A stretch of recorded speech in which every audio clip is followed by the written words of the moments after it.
একটা ছোট্ট মানুষ, ছোট্ট আমার মনটায় আমার কাঁদে, এখন কাঁদে সারাক্ষণ।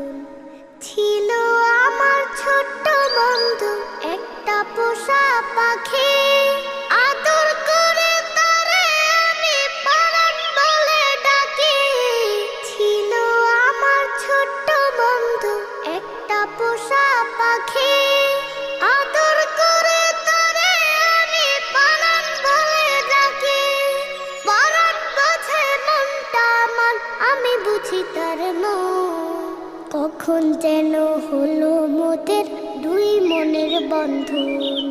আমি একটা ছোট্ট মানুষ, ছোট্ট আমার মনটায় আমার কাঁদে, এখন কাঁদে সারাক্ষণ। নাওয়া খাওয়া